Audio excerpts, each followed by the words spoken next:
Ah, okay, Uh, perfect. Okay. Room title, creative gear. I leave everything as it is, right? yeah, Correct. you can just leave everything as Okay. Okay, so that should be working right now, I this. think. Let me check. Check if you see something or not. Uh, Start recording. Yeah, we're on. We're on. Do you see And me check painting? check your volumes every time. Like people Okay. can. Yeah, I can see your painting. Can you Check your hear me well as volumes. well, or Yeah, it's no lag because okay? when Do you want me to check volume and put something more, or yeah, just just to make just a maximum all the volumes. I think. okay? Microphone should be a bit Yeah, higher. there's another volume for the browser. Okay, let me check. A ver, options, audio. I have microphone system. Yes. I'm seeing here. Oh, oh, that's weird. Volume here. Do you Uh, see it? uh, Volume here. Yeah, this volume. Yeah, just maximum everything. Maybe it's too much, no? Do you think it will be too much? No, no, your microphone you can just go maximum Okay, and so I'm maximum right now. Do you hear me well? I yeah, suppose. I hear. Okay, I didn't. So this won't affect like between us. okay. So this only affect we between we and audience. Oh, okay, okay, perfect, perfect. Right. Okay, okay, cool. Yeah. So So, I gonna ask them. Can they hear me clearly? Whatever stuff this. okay, perfect. And I gonna recording as well. Start recording. Here we go. So we have like 1 hour, 1 hour and a half, something like that, more or less. Yeah, just like Cool. you already do. You know, when we're talking, you're already an hour and a half Okay, maximum. So. perfect. Oh, I just downloaded a cool brush set yesterday. Really? I have such a mess of brushes here. I don't even know what I use anymore. I'm the worst for this. But look, I'm painting with a one. I love this brush right now. I made a number one, and this Oh yeah, I use it a lot for. I really like it. It's so good. Yeah, because it gives you this kind of you call it angle. lemon brush? Yeah, and it gives you this kind of little angle, and I don't know, I like it. It's very very Yeah, fun yeah, yeah. to block in. I like it a lot. Okay. Yeah, that's really nice. I think I'm gonna duplicate this. Duplicate the window to the side Hmm. and I record the big screen. Another one Perfect. just for seeing people. You know. You see everything well, right? The screen. Yeah, no worries, Okay, everything. So perfect. I want to. Perfect. Ooh, long time without painting. Now I feel rusty. Nah, it's fine, man. Nah, I just want to do a little bit meanwhile while I talk. It's not a big deal. Yeah, I'm gonna wait a minute. I'm gonna send our thing to the groups so that people can come in to check. Okay.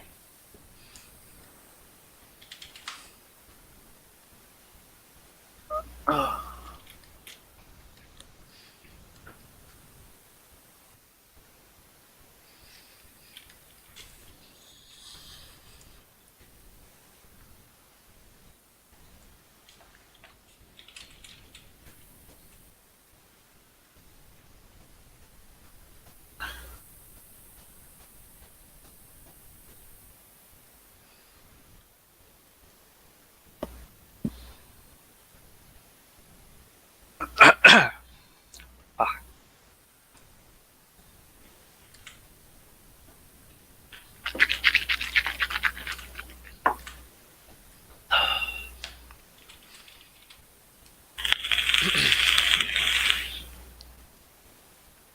oh, I like my vape.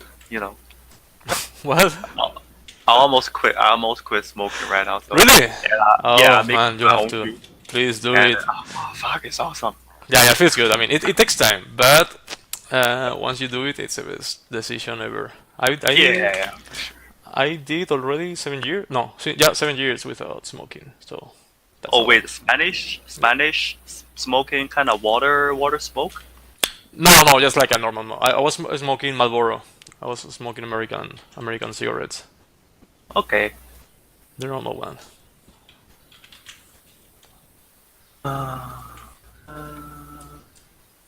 People see.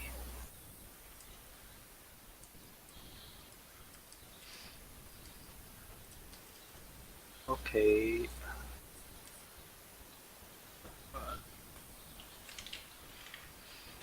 Yeah, but right now they just always think like around like 11 in China. Wow, it's late. I feel bad for them. Yeah, every time it's like say can we do earlier? I say okay, Yeah. maybe in the class we do earlier. But Yeah, the class we can do it talking. earlier. Yeah, in the class we'll try to. Yeah, for you it's easy. Yeah, So for you it's hard. Yeah, for you it's going to be a pain in the I ass. have to get up like 8 something and start teaching yeah. at 9. Or That's- maybe around 10. Yeah, no, Yeah, no. around 10 10 is will too, be. too late. Yeah. Oh man, I forgot about the Canadian time. So it's 13 hours, no, from Canada to China. Of difference? No, it's 30 hours for now, and they gotta change to summertime, so it's Cool. 12 hours. Oh, cool. Yeah, that's a lot easier for me. So,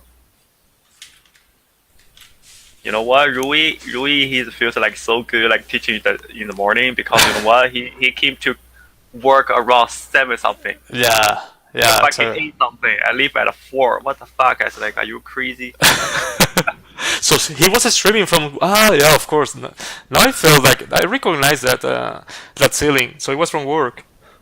Yeah, he's from work, and Okay. Oscar, he went to work to streaming cause he just live nearby, right? Okay. Yeah. Well, yeah. He lives like 4 minutes walking, I think. 4 Yeah, minutes. he sees a company at the second his studio. So. Yeah. Yeah. Exactly.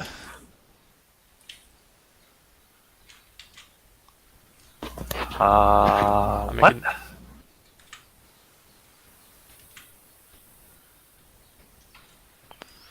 Yeah, I'm testing my volumes with guys here. I don't know what I'm doing. No, you can do whatever on. Are we on already? Are people there? I don't even know if I am. Okay, I'm gonna start painting actually. So whenever you guys start, at least I have something already on.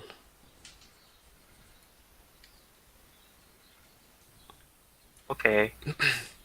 Yeah, people here is a little bit like noisy on my side, but Really? anyway. It's noisy, the volume of my microphone? It's from me. Ah. It's not from you, so I Okay. don't really know what is happening. Hmm. Let me check.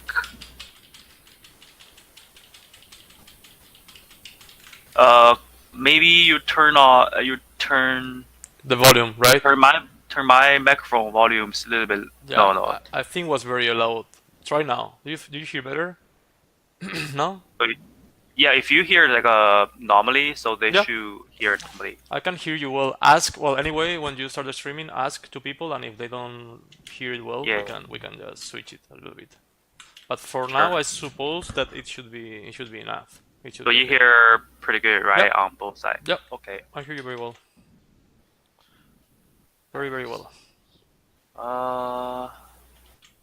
Yeah, I think previous one is maybe too loudly, so. Hmm.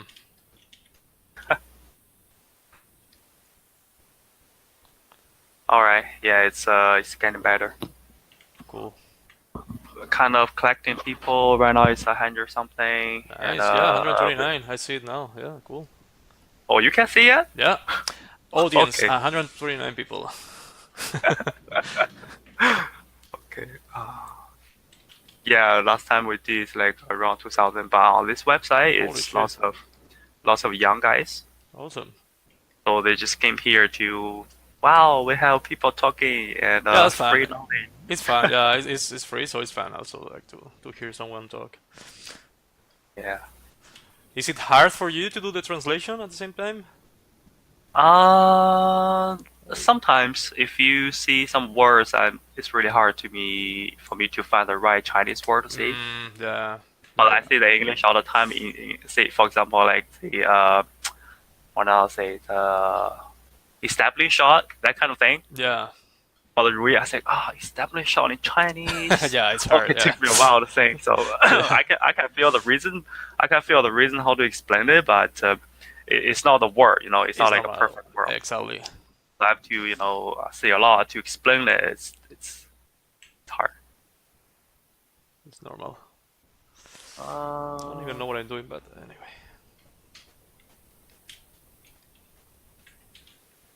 Are you going to buy a house over there? Not now for the moment. We need to know if we like Barcelona or any other city. But in the future, I like to try to buy something. But it's real cheap. No, man. Well, Spain is not very expensive, but Barcelona is crazy expensive, man. I'm paying the same money that's in Toronto for rent. It's very expensive here. Holy. Yeah, Holy. Barcelona became one of the most popular cities in Europe. Now everyone wants to visit Barcelona. So there's a lot of foreigners living here, a lot of tourism, a lot of people from North Europe that have a lot of money. So compared to the salaries in Spain, like a normal salary, it's terrible. It's very expensive. People can't afford a house. But if you go to other cities, yeah, Valencia, for example, is a very nice city, very close from where I live, and you can find pretty affordable stuff there. So maybe in the future. For now, just renting, see if we like it, and see how do we feel, and they will. Yeah, but compared to, let's say, the salary side, compared to Canada, is lower or higher? Lower. For you? No, for me, it's higher. For me, it's higher now. I mean, I got. That's why I moved. For me, it's a higher salary that I had in Canada. Yeah, the higher and with like a lower living expenses. Yeah, I have no trouble. No, I have no problem. I'm living very well with my salary here. But I mean, like Lee, for example, she doesn't work yet, so we need to figure out because now it's just one salary for a full family. So, but yeah, I mean, we live. Oh yeah. You know what, Tim? You already did this as well. Yeah, exactly. Last time they say, my girlfriend do the fine art, do sculpture, is so artistic, but fuck, I pay everything myself. Yeah, exactly. Here's the thing. I'm paying her the English and the Spanish classes, so she will be able to. Okay, so how long gonna take her to learn, like Spanish? Actually, she already can talk. It's amazing. She learned very fast, but I mean, it's from scratch. Yep. So I mean, for now, she can just keep a normal conversation, and she could start working already with her level. It's not crazy, but at least it's very good. Honestly, I'm impressed. My friends are very impressed with her. Every weekend when we hang out with my friends, and she keeps talking. Oh, it's amazing. She's not shy. Because, for example, for me, when I was learning English, I was very shy, and I feel very uncomfortable to be in public, and she doesn't care. Yeah. She enjoys a lot, so that's one of the good things. If you this is really hard for a girl. Exactly. Yeah. Okay. All right. I think we can officially start, and I'm gonna blah say lots of Chinese, and then we go from your background. Perfect. Okay, and prepare. Maybe you can show your art station, whatever. Talk about your work. And if you have some processing work, that's just awesome. Later, perfect. Whatever. Perfect. I'm gonna be cool. Doodling. While you talk, we can start painting. Yeah, you can keep doodling, whatever. Yeah, exactly. Okay. 大家好，我是 Leo。我们这期是我们创意齿轮的第3期公开课，采访的大神是 Nacho Yague。Welcome, Nacho. Hello, how are you? Hi, Chinese. 你好。Is it better or not? Yeah, much cool. better. Much better.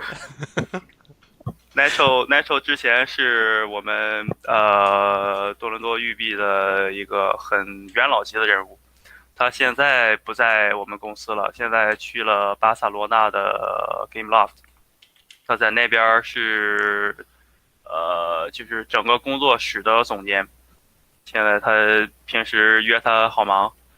我们这期主要是想跟大家介绍一下这个 Nacho 的一些经历，和之前我们的2期公开课的内容差不多，就是从介绍一下 Nacho 的经历，介绍一下 Nacho 的一些是如何画图的经验，再就是我们一些他负责我们的课程是场景设计，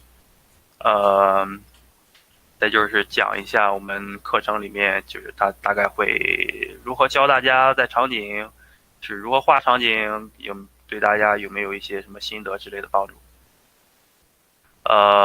最后呢，就是希望能跟大家有一些互动，就是如果有什么问题啊，对课程有问题啊，对场景有问题，因为 Natural 场景大家可以在 ArtStation 上去看啊，网上还搜到还有很多。他画那个 lighting 画光跟颜色，我觉着是在业内特别屌的一个人，所以说把握机会，and 接下来我跟他稍微的问他一下，他是如何从西班牙，他是西班牙的，对我来说西班牙全是大师。我问他一下，他是如何从西班牙那边如何工作经历，之前真没怎么谈过这方面。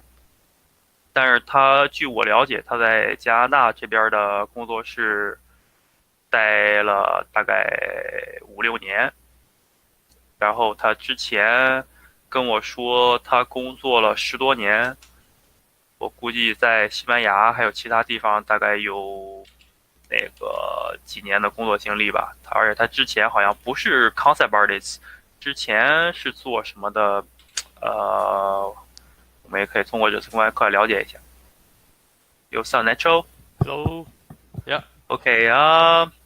Yeah, I think people are curious about you are from Spain, and what's your first like motivation to be concept artist?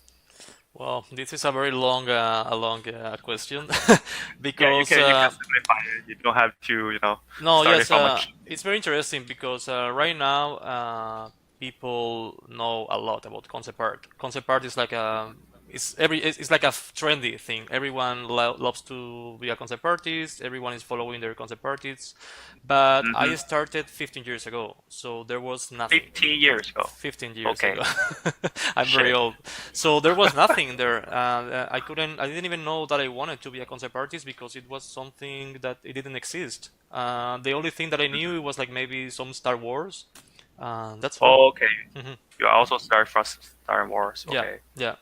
So, but at the time I was doing fine arts in university, and I wanted to be a comic artist because it's the only thing that I thought that it would be something that I like, because Yeah. I wanted to focus my career into something that I loved, that it was painting, but I didn't know how to make money out of it. So my main thing was like, okay, comic art is the only thing that I know.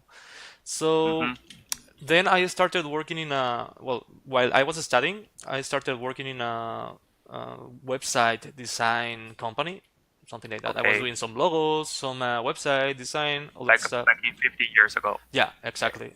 And Okay. one guy that was working there, he told me about a new studio that it was opening in an island in Spain. It's an island called Okay. Mallorca. And he told me, you should apply. It's like video games and you paint, and they need people that do paintings. And I was like, really? Do they need people that paint for video games?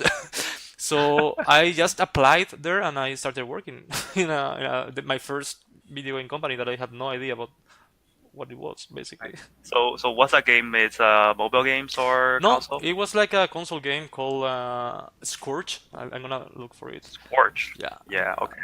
it was terrible.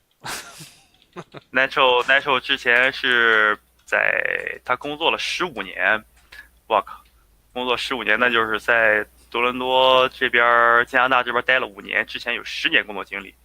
他现在在受这个游戏是他第一个做的游戏。他之前是在一个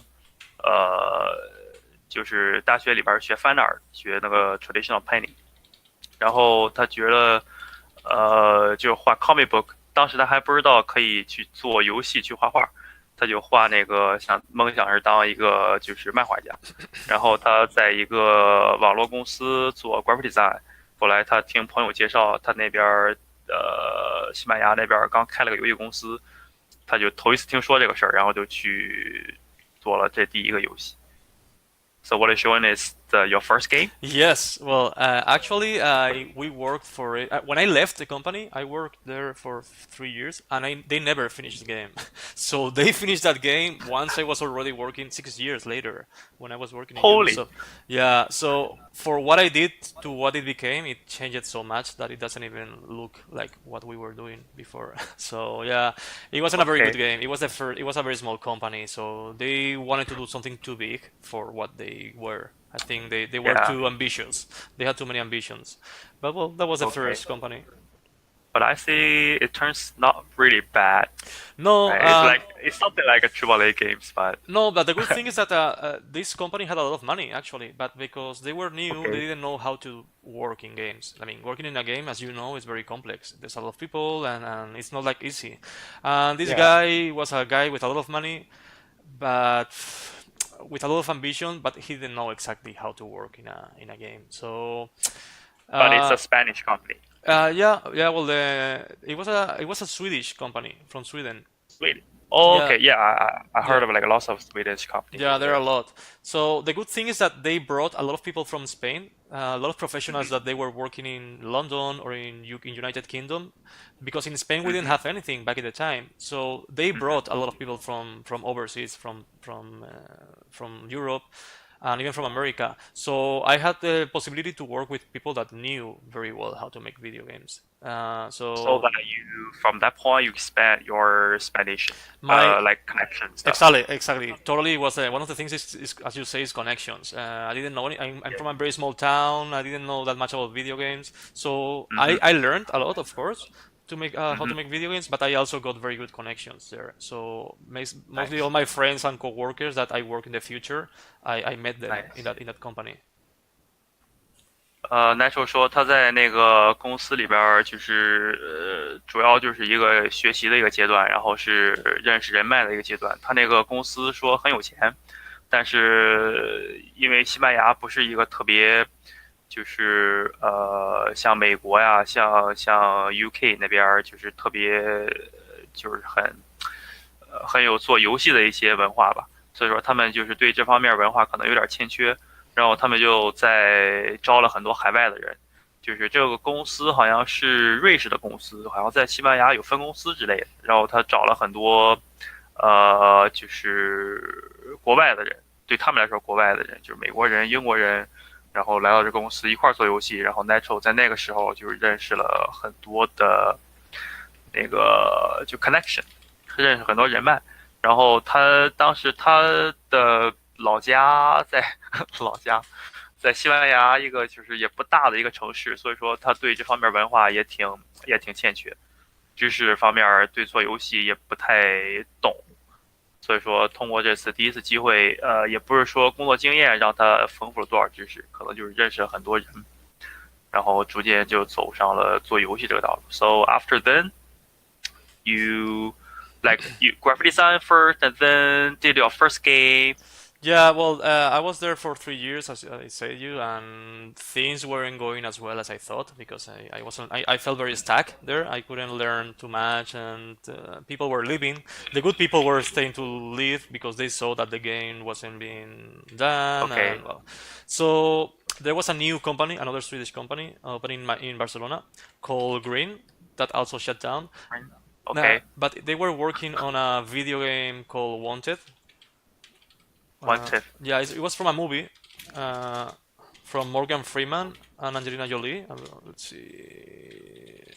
他现在在给我们看他第二个游戏，就是说这个游戏公司已经倒闭了，但是说他 Yes. 就是从 It was this movie. It was like a burial movie from no, 回 2002. Yeah, it was like an action movie, and we had to OK make the game. So it was like啊 yeah, uh, Angeles Julie yeah. It was with Universal Pictures. This is the game. So that was the first time that I did a real game that came out, and it was like a full production. Uh, OK it was hard as well because they opened the studio, and in 1 year they have to develop a full game with all the people who were new. So we didn't know each other. We didn't know the 嗯哼 tools. We didn't know the technology very well. But 嗯哼 the game turned out to be quite good for the time that we had. We wanted to make like a Yeah, longer game, they but it's good. It's a good game. like Splinter Cell. looks Yes, like. yes, it's somehow a little bit of Splinter Cell actually. Yeah, yeah, it was So very fun. basically, yeah. So basically, this one is your officially started making games. Yes, yeah, that was like in a real studio with people. It's the first time that I released a game. I work on a game that was released because the previous one didn't came out. So this was the Okay, first time that we work in a game, and in 1 year, and when it was done, nice. we Your made. first title. Exactly, Turn out, exactly, man. exactly. That was like a very exciting, and I was working with a lot of people, international people. Back in the time, Yes. I didn't know English that well, so I had to learn because my boss, for example, was Swedish and he didn't speak Spanish. So I had to learn. Oh, fuck. Yeah, It's a lot of work. it Yeah. was very weird. I had to learn a little bit of English in order to be able to communicate with him properly. So this is how also Nice. I learned English. That's why the importance Nice. to, if you can tell to the people, that's the importance of knowing English. I think right now in this industry, Mm-hmm. if you want to open gates and to Mm-hmm. be able to work overseas, you need to know the language. It's very important. Yeah, yeah, for sure. I totally agree with you. Otherwise, I won't talk with you here. Yeah, exactly, exactly, exactly. Yeah. Okay, yeah, I'm a live example. Okay.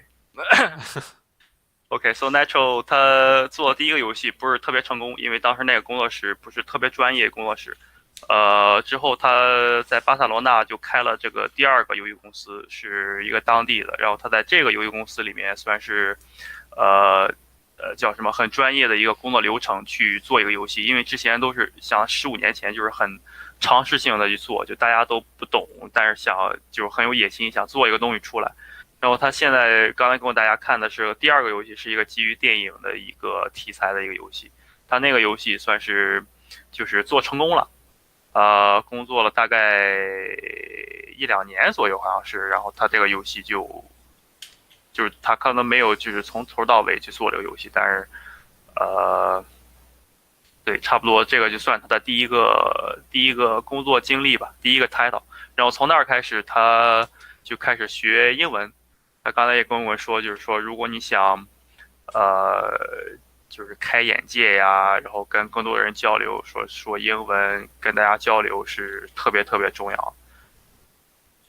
OK， yeah. So after your first title, I think it's like 3 or 4 years later. Yeah, well, getting after into that, okay. that company closed because in Spain, I don't know if you know, we had like a very big crisis, and also that was a time in video games. I'm talking about maybe 2007, something like that, where Okay.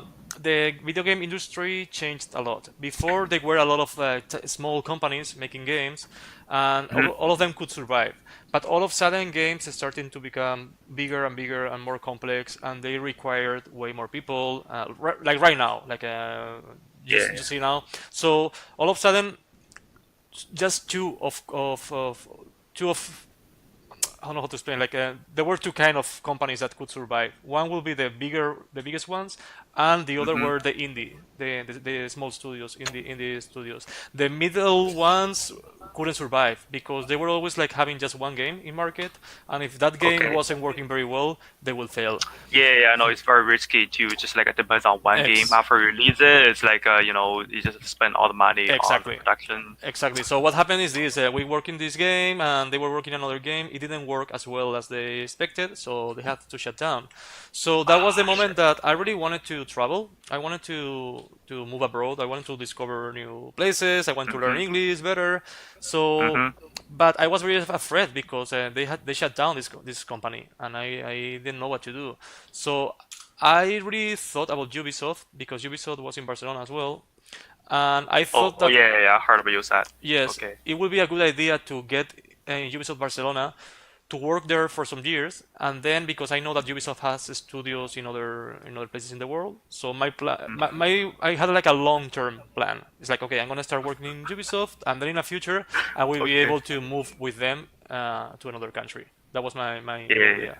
I wanted to do it, but So- well done, basically. So your final destination is like go travel. right? Yeah, exactly. Yeah, I wanted to travel, but I also wanted Okay. to work in big games. That was always my Yeah. ambition. I always wanted to do like a Assassin's Creed or something like that. So I knew that Mhm. if I was staying in Spain, I won't be able to do it because the industry is not as big. So, for So example, in yeah, Ubisoft so Barcelona, I was working in very small games, very indie games, Just mhm. Dance, these kind of things that I wasn't very That's it. interested. That's pretty hard right now. Yeah, exactly, exactly. So when did you get in Barcelona UB?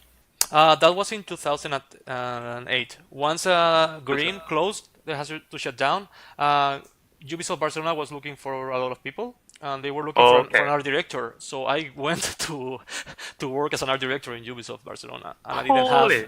I didn't have no idea how to do it, but I said, why not? You, okay, so you started from very high level, Yes, yeah. directly in the big company. Shit, Yeah, so yeah. you're a lucky guy. Yeah, well, I don't know because I think I wasn't ready back in the time. I think now I'm very Okay. ready for that, but back in the time I was like young. I didn't have so much experience working in productions, so Yeah, yeah. I mean it was okay, but I don't think I will do the same. If I could come back to the past, I will never take Mhm. a position as an art director back in the time. Now, yes, now I feel way more ready for OK。that.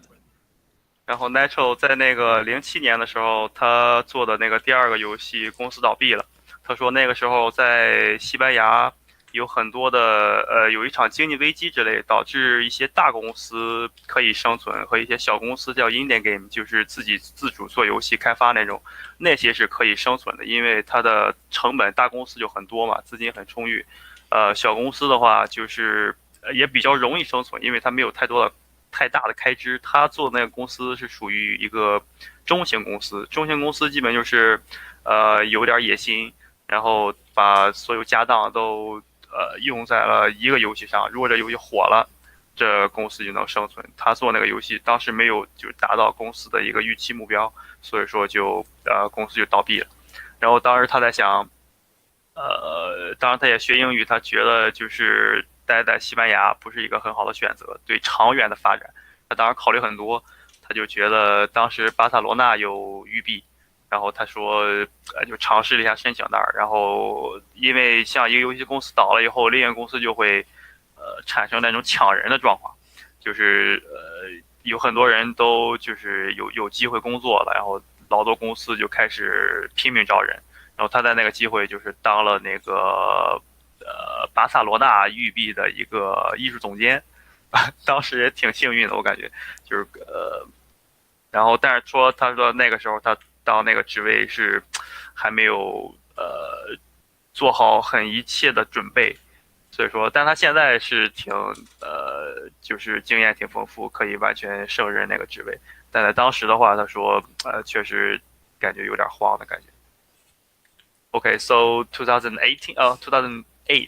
Yes, more or less 2008, 2009. So, well, Yeah. I spent 2 years in Ubisoft Barcelona, Mhm. and then I was like really wanted to leave. I really wanted to travel. I really wanted to work in bigger games.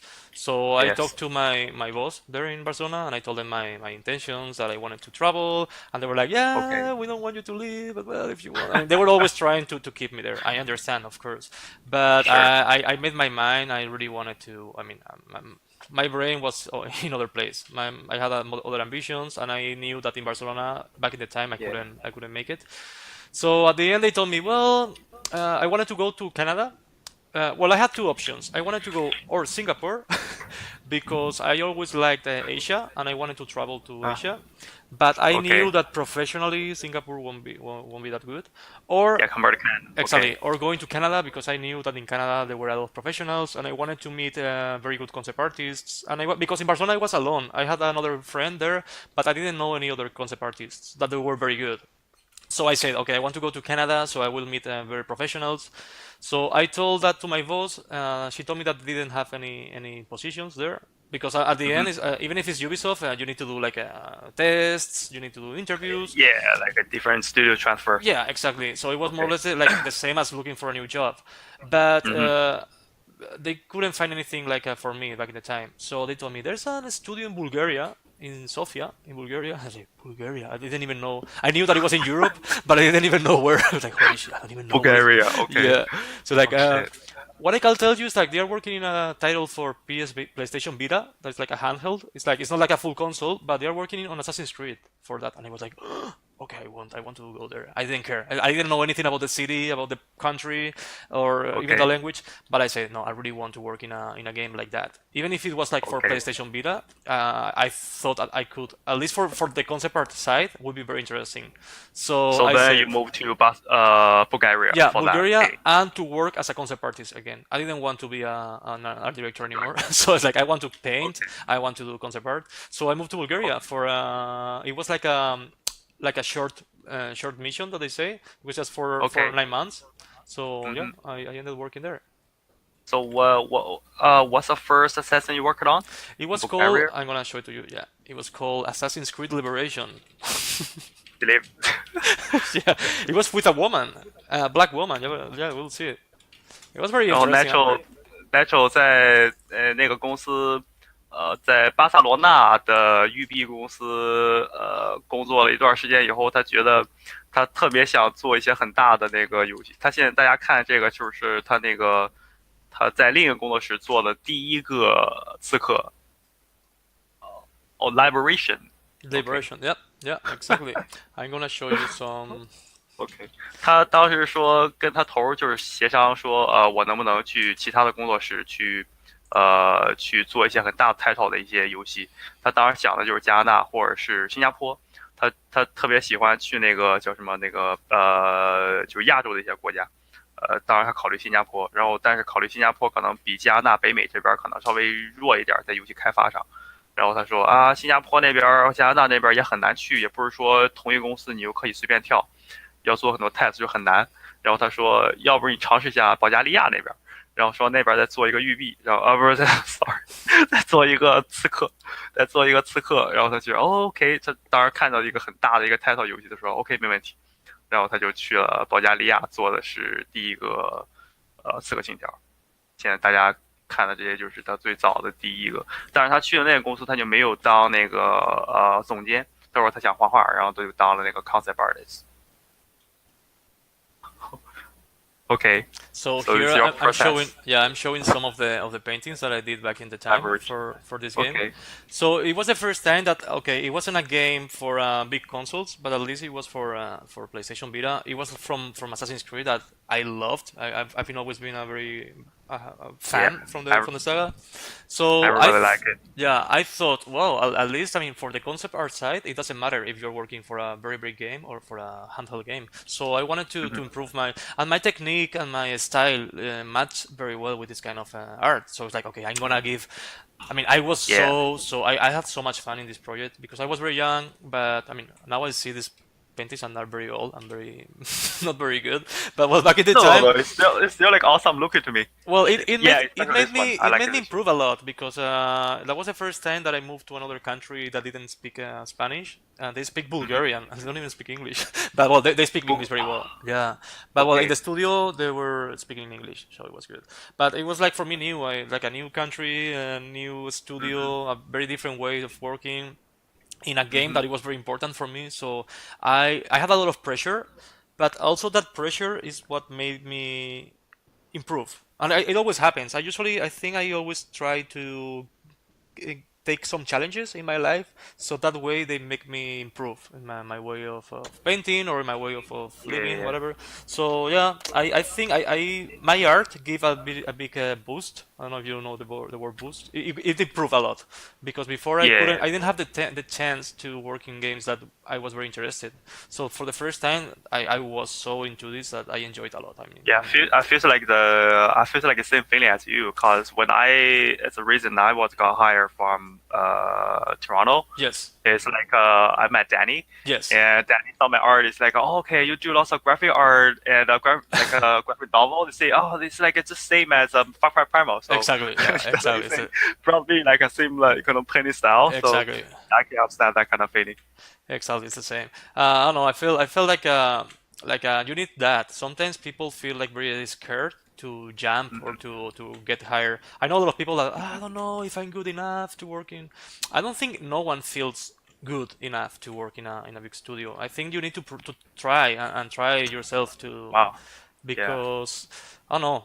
nobody knows how to work in a music studio, but you need to try, and that's the only way that you are going to learn. Uh, so well, this is what I did. I went to this country that I knew nothing about it, but it turned to be very good. I mean, I Yeah, didn't. but you did it. Yeah, I Okay. mean, it was just like 9 months. At the end, instead of 9 months, I ended working 11 months there, almost a year. Mm-hmm. But it was like a fixed contract. So the moment I arrived to Bulgaria, I said, okay, now I'm going to talk to HR, well, to the people in in Ubisoft, and tell them, okay, I want Uh-huh. to go to Canada. So Okay. while I was in Bulgaria, I was working with Paris, with the HQ in Paris, asking Mm-hmm. them if they Mm-hmm. have any position in Toronto or in Montreal. And Mm-hmm. finally, like 6 months before leaving, and, well, before when I was working in Bulgaria, they told me that there Mm-hmm. was a new studio that it was Ubisoft Toronto. It was almost new, so they told me that they were looking people, and because Yeah. I already worked in Assassin's Creed, it will be a good match. And I said, okay, I need to go. So I got very very scared. Of course, I was terrified about doing the move to Canada, but I said, I have to do it. But yeah, at the very beginning, as I say, the Ubisoft Toronto was moved from Ubisoft Vancouver. No, no, I wanted to go or Montreal or to Toronto. No, no, no, no. I mean the new studio you say like Ubisoft Toronto. Yeah, yeah, There's no it Ubisoft was Toronto before. no, They it was have new. Ubisoft Vancouver, I They guess. had Vancouver that shut down, and they had Yeah. Montreal. That Montreal is the biggest one, and that's all. OK。Yeah, they didn't have anything else. They didn't have Ubisoft in Toronto before. 然后 Nacho 他从那个保加利亚的工作室工作了大概是9个月、11个月，将近1年的左右。然后他就是跟那个总部巴黎那边、法国那边就说，我特别想去那个加拿大这边，因为他那个当时是就是短期合同工嘛，就是你工作完了以后你就要去离开了，你不是一个长期的一个 contract。然后当时就正好恰巧看到多伦多这边，当时多伦多还是新工作室，就是大概6、7年前，我记得刚来的时候听说，是加拿大的温哥华那边有育碧工作室，然后那边被就是给杀档了，就给关了，有什么原因不知道。然后他想来多伦多这边或者是蒙特利尔这边，因为蒙特利尔这边是最大的一个，大概2、3千人，据我听说，我没去过。然后魁北克那边有一个，然后多伦多这边有一个。当时 Vancouver 那边关门了以后，多伦多这边是刚算一个比较新的工作室，然后他之前又有刺客工作经验，他就来到这边。然后他跟我们说，就是当你去尝试任何新东西的时候，不要感觉我很胆怯去尝试，因为当时他做这个游戏，他第一个做刺客的时候，他的之前的一些画风跟刺客很接近。我当时说，就是我进公司原因也是因为我的之前画风跟孤岛那个画风也很接近，所以说有一些机缘巧合，但是他在就是在一些很高压的情况下去做一些提升，也是一个挺不错的，就说尽量去尝试吧。而且他就从那儿以后，大概08年、09年到10年左右，他就来到了加拿大这边。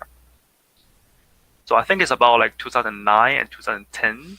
You came Yes, Toronto. I came in 2010 exactly. Well, that's a long time 2010. ago. Okay. So, well, that was the greatest experience I think I had. I was like the first time that I work in big games. Back in the time, they were working in Splinter Cell Blacklist.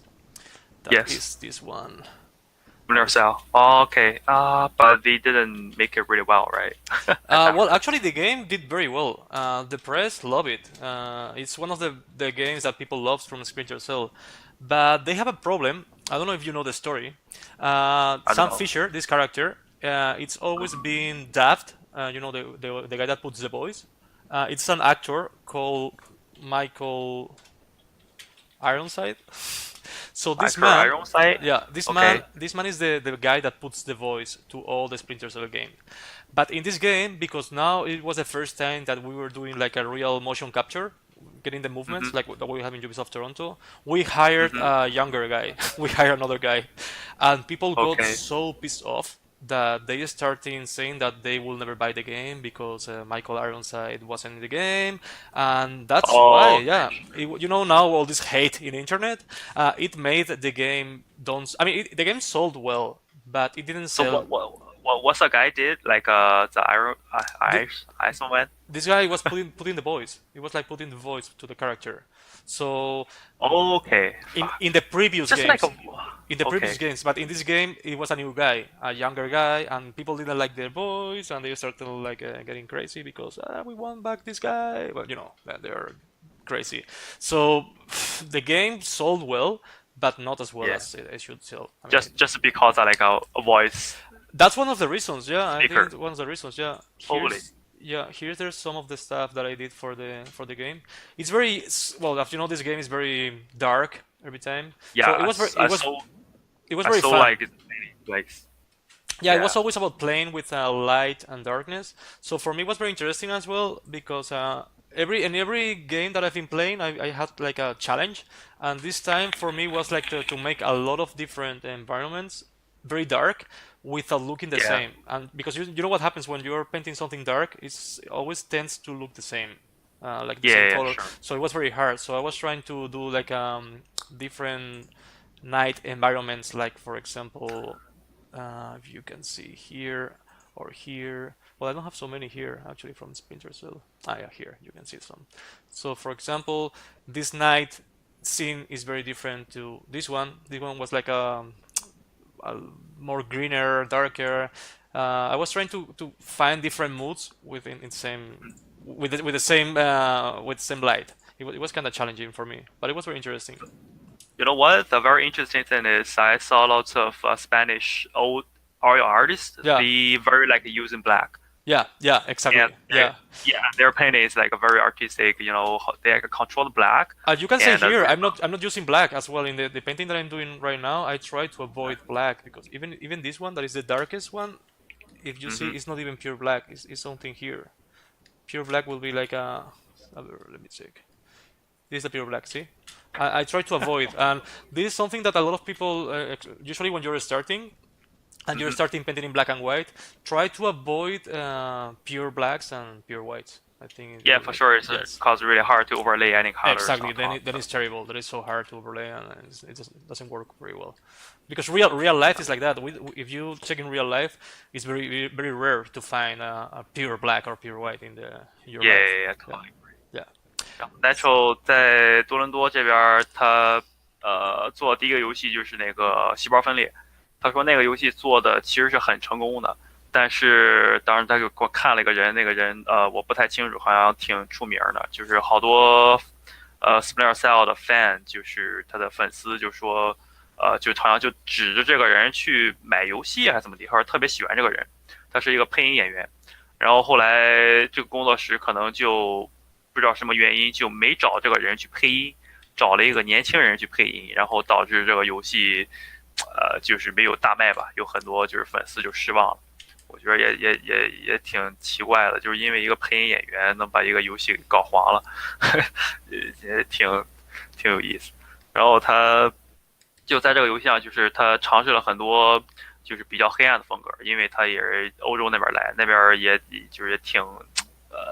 挺动乱之类的，有很多什么就是起义啊、revolution 啊那些东西，他就那边就是他之前画风跟 Splinter Cell 是完全不同，且也是就是特别喜欢尝试一些新东西。然后他在里面，我跟他说，我之前看很多西班牙油画家特别喜欢用那个黑色去画，而且用的特别舒服。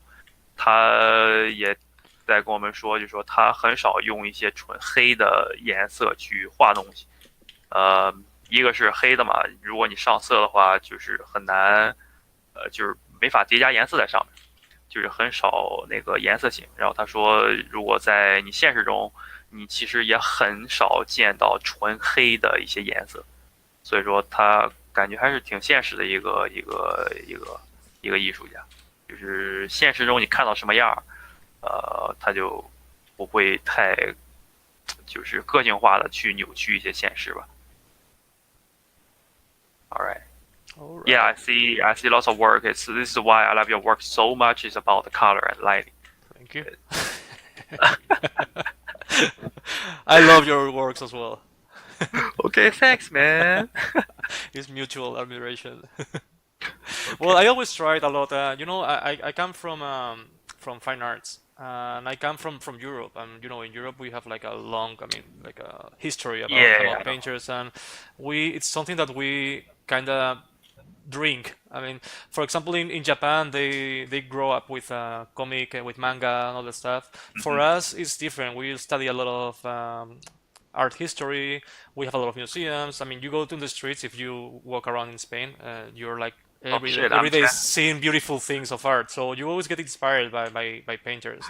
So Yeah, I'm jealous about this. and because my background, because I studied fine arts, I painted in oils and in traditional media. So I always try to find a way where I can mix these two worlds, the world of traditional painting with uh, with the digital art. So Uh-huh. even sometimes I can use some photos or 3D or whatever. I always try to keep always this kind of lost painterly effect in my paintings. It always looks like very Yeah. loose, and I like that. Something that I think is Yeah, lots of people like say production work is so different from personal work exactly, because personal exactly, work you can do doodling and lots of like crazy brushstroke, exactly. but for production work it's like everything have to be very precisely that kind of different painting style. That's So why I re that's why I liked a lot to work in Assassin's Creed. I will let you know. We will talk about it later, Assassin's Creed. But that's one Mhm. of the reasons because Assassin's Creed allows you to do more painterly work in the concept art. OK OK。So Natural 说他就是不同叫我们之前我听了个高晓松说叫什么地理决定论，就是说在不同的国家，他人成长起来，他的受文化确实是不一样。说在日本，就是漫画人们受漫画很大的影响，他们来自欧洲的人就是从小就是受到一些那边一些古典音乐和古典绘画的一些影响，所以说他对绘画这方面可能就是有天赋吧，我也不知道。然后他就是特别喜欢把，即便是工作图也画的特别叫什么，就是有绘画感。我觉得这是特别难得的一个东西，因为现在很多人画工作图，就是工作图嘛，就是整的跟那个就 industrial design 一样，就是横平竖直的，所以说在工作图上显然就是就是很缺失了一部分你作为一个画画的人应该有的东西。我觉得他的画，尤其是他在刺客上做的那些图，就是特别感觉不太像是完全的工作图，就是有工作图的意思，就是信息传达很明确，然后设计也很明确，然后同时你还能感觉到那些一些很棒的绘画感，有些什么笔刷呀什么之类的，颜色之类也特别风骚。所以说我觉得这是一个特别难得的东西。然后他会一会儿给我们提到一些他这方面的一些经验。Okay, man. Yeah. So after Splinter Cell, I think they work on the Unity as well. Yes, exactly. What happened when we finished? Because for me, Splinter Cell, it was okay, but it's not like my kind of game. It's like military game. It's always like whatever. It was fun, but it wasn't my passion. So Okay. once we finished Assassin's Creed, Leslie, that is our producer, she sat with me. Uh It's huh. like Nacho, I saw. Well, I heard before because I'm clever as well. I heard before that they were trying to work on Assassin's Creed based in Paris, in the In Paris. yeah, it Okay. was in Paris in the French Revolution area, and I was like, oh Okay. my god, I want to work this. So back in the Because time, you back in know the that well, yes, right? I knew a little. I heard some stuff. So back in the Okay. time, I had to make a tutorial for 3D Total. 3D Total, it's a publisher here. I think it's an American publisher, and they asked me to make a tutorial for an interior. Okay. An interior. I had to make like an interior and then destroy that interior. So I thought, why not using the topic of Paris in the French Revolution? So that way I can practice. And maybe Yeah. if the art director, Pat, in the time, our art director, if he sees it, maybe he will think, oh man, we're working in a game that is similar.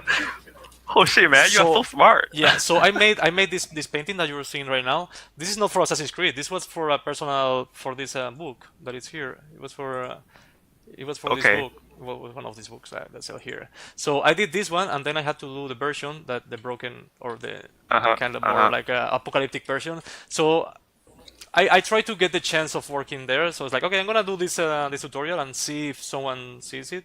So effective. Okay. So that's what happened. Like a month later, the producer called me. It's like, we saw that you're working in this kind of thing. It can match with our style because you're European. Maybe you. It's like perfect, and I was dying because I've Perfect. been always. Perfect. You feel like your dream comes out, right? Exactly. So it was amazing. It was like one of the funniest. Okay. I think it's the best project I've worked in Ubisoft Toronto. It was very fun. We were Yeah. not that many people, as you know. Now we are a lot of people. Before we were maybe it was just like two concept artists, Branko and me. We were just two people working on the game. So it was Cool. very fun. Yeah, it was How like many, how many, how many people like at that time you was oof. with Branko? When I 200? started in Ubisoft Toronto, we were 160 people, and Holy, you yeah. know what? Right now it's like reaching like Yeah, 700. yeah, exactly. That's why it's crazy. Fuck. Yeah, back in the time was nothing. So I think in Assassin's Creed Unity we were more people now, but maybe it was 250 something like that. Not that many. OK，So yeah, it was like 之前 Nacho 在多伦多的时候，他那个做完了那个细胞分裂，然后他们就开始要有听说有消息要做下一代刺客，就是那个刺客的 United 大革命好像是。然后做那个游戏的时候，他特别想进那个组。当时他们人很少，他们大概就有160-170个人，现在都600-700人。他当时做的时候，可能公司里边就1-2个那个 concept artist。然后他之前收到了一个邀请去做一个教程，就是先说一下那个 United 那个游戏，就是说他想做一个根据欧洲法国大革命一个东西，一个背景的一个游戏。他说他想做那个，因为他就从那边长起来，说对那些东西很了解。然后但他不确定自己能去那个项目组。这些他给我们看的就是在他那个一些大革命之间的一些图。他之前收到一个人，一个公司让他做一个 tutorial， 一个教程，就是做一个室内，然后再做一个这个室内被破坏掉的一个状态。然后他做那个教程以后，他觉得为什么不做一个就是以法国大革命那个题材的一个教程？然后他就想给那个公司刺客的一个头看一下自己的画风跟那个游戏背景特别像。然后他就是做了个那个教程，然后我一开始以为那个就是给大革命做的那个给刺客做的图，后来说他刚才说不是，说那个是就是提前练个手给大家看一下我能画这样的画风。然后他画完了以后，果不其然，就是公司人看到了，然后觉得哎你画的特别挺对我们游戏的就是风格。然后你也是由欧洲来了，那你就来我们大革命做吧。然后我感觉当时 Nacho 也确实也挺聪明。Okay, so So I'm showing yeah. here some of the stuff that I made here. As I said before, in every project that I've been working, I try to improve something in my. I kind of try to set myself some goals or achievements that I want to achieve. So back in the time, one was like light. We have like a brand new engine for the game. It was Okay. the first Assassin's Creed made for PlayStation 4 and Xbox. It was Totally. the new generation of consoles, so it was more powerful. So we wanted to do like something crazy, and the idea was like to play a lot with light, to have like a very very bright light and very vibrant colors. And it was the first time that we could do these kind of things, having some. You mean the light. United, the first generation Yes. on PS4? Yes. Holy. Yeah, it was the first. Yeah, and the game was insane. I don't know if you have you played. I think so. I tried I a little bit, but I didn't. I never like play through all, each of the UB games. I think it's too long. For me, I think it's one of the most pretty Assassin's Creed done yet. Even the new ones look worse than this one. The light here is perfect. It's so beautiful. Lighting here is very, very, very well done. We have like so many people on screen. The interiors were insane.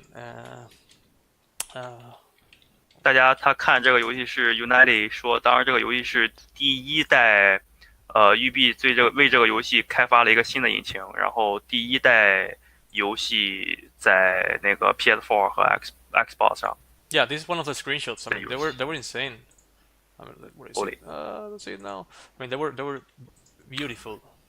Yeah, I think this is the one I saw before. Like attract me a lot. I want to go UB. Say the art over there is it's vast. Exactly. So I mean, so we try to do that in concept art. I try to explore more because before working in Splinter Cell, that it was very dark and almost Yes. night scenes. For me, it was the opposite. I wanted to do like a more traditional painting as well. Although I use a lot of fake techniques, I try to always have this feeling that I told you before, that it looks more traditional, emulating painters, classic painters. So I study a lot of painters that I love, and like for example Sorolla. I don't know if you know this artist, but Soloya. I know another guy spent usually. he's from Spain as well. Yeah, the guy I'm talking about is from Spain. Like a paint usually the beach. Exactly. Yes. Yeah. He loves to paint. Like, Jokun Sorola. yeah. Fuck, this is my best. He's amazing. He's from Valencia. He's from my town. So I follow him when I was a kid in the university. He was like one of these painters that you study in the university. Yeah. And he's very I good about super like this guy. doing these things. I mean, he's the first artist that I saw that he was using shadows that way. He doesn't add dark. Everything is like blue and vibrant and it's such a nice it's such a nice artist. So I try to kind of copy a little bit of. I mean, I couldn't do it the same, but I try to copy a little bit this kind of style on my paintings, trying to add like more light and. Of course, I couldn't make it very well, but I try to. You're right, really good. No, I try to copy a lot of these artists, this kind of. Well, I have tons of paintings here, and I enjoy it a lot because it's one of the games that I like. It's some kind of like European culture that is like my culture, so it's always like easy. Yeah, also. you're familiar with it. Exactly. So it was a very fun project to work with. I really like this one actually. I was exploring a lot with colors and light here, and I think I improved a lot. It was another time in my career that I think I jumped a little bit more, and I started to understand very well how light works and Yeah, I can tell. Yeah. But from Splinter Cell, that kind of pressure feeling, it's really nice. Yeah, And for for this sure. color feeling, it's so good. But I find it very easy, or easier to work on a dark scene. You can hide a lot of stuff. You play a lot with silhouetting. For example, what I'm doing here right now is easier because it's just one silhouette, and then you paint a little bit. Once you have Yeah. like a light scene, like a daylight scene, is very hard to do it well because you need to have in mind a lot of things to control. It's tricky. It's not easy. I suppose that you know it when you play like something dark. It's very easy to hide little things. And when you're doing like a daylight thing, it's another thing. Testing your imagination. Okay. Exactly. 之前 Nacho 在那个项目上，由于是新引擎嘛，就是说可以，就是那个新引擎对光就是可以渲染的特别好，所以说在那个时候他觉得自己是对在颜色上是一个很大的一个突破的阶段。他当时也给我们看了他那个很喜欢的一个西班牙一个艺术家叫 Jokun Sorolla，之前我也关注过很长时间，我觉得那个人那个颜色真是画了很多海边的景，就是很少用黑色，然后玩的颜色都是一些比较亮的一些白天的颜色，所以说他在那个项目上就是借鉴了很多这个 Sorolla 的一个用色的一个规律吧，然后从那儿开始他觉得就是很注重一些光和颜色的运用，看来不管谁画画还是从古代大师那边学还是很正的一个路子。然后他刚才跟我们说，就说当我们画一个就是晚上的景会比较好画，因为有很少的光的一些去影响。然后画白天景，由于他现在画这个，刚刚给我们看说都在一个图层上，所以说比较简单。当工作图里面会有很多的层，然后你会想那个当光来回穿梭，互相影响物体这些反射之类，那些就特别挺复杂的一个东西。OK， Yeah, I think you did pretty well on learning old masters. Shit, I should learn this. I think it's one of the things that everyone should do. Sometimes we focus too much on following our station or I mean, all concept Oh artists. yeah, yeah, That is great. I mean, exactly. I love to follow them, but sometimes, and now you see it. I see that lately everything looks the same because we all are taking the same, yeah, the same references. Then Yes. I watched Star Wars the other day. Have you watched the last movie? And Yeah, yeah. I saw like a lot of thing inside. It's more. yeah, yeah. It's just like a regular concept art. Yeah, exactly. Yeah, I mean it's nice, but it's nothing surprising. I don't know. I don't know how to explain. Everything feels like I already saw it before, and it can happen to me as well. Sometimes I'm painting something, and people tell me, "Oh, that looks like another concept." It's like, man, it's true. Maybe because I saw it in our station the other day, and it got in my brain. Yeah, yeah, yeah. So it's very hard, but at least one of the things that I know is like never stop studying the masters. I have here, and I think I Okay. actually I give it to you. I have a massive folder with art that I love, and I always have like a concept art that I Yeah. like, anatomy, but I always have these classics, and every time that I'm stuck, yeah, I love this painting a lot. Every time I'm stuck, I just check paintings that I like. It can be because I like the composition, or maybe I like the colors, or maybe I like the brush strokes. I don't know, but I love to have them in a folder. And from time to time, when I'm bored, I just like go through it and check. Oh no, this is amazing. I mean, Shit. You're okay. Yeah, we say.那时候说，就是他说现在看到太多的 RC 上那些图，感觉都一样，就是千篇一律。然后就是当然画都很好，但是感觉我们学 RC 上那些人的图，就是他们也是从大师那边学的，所以说就是感觉学他们的图就是跟二手资料一样，就为什么不直接从一手资料去学起？而他刚才说那个新的那个星战，说那个电影说拍的是很好，但是你看里边的一些景儿，就感觉这些 concept 就从似曾相识的感觉，你就感觉已经看过好多次了，没有一个很那个很精湛的一个东西出来，就是很难。现在一些电影、一些娱乐产品很难给人留下一些就是眼前一亮的感觉，感觉都是过多的千篇一律。所以说，他建议就是一定要多从那些就是古代大师那些层面的东西去学，就是少看一些 CG 吧。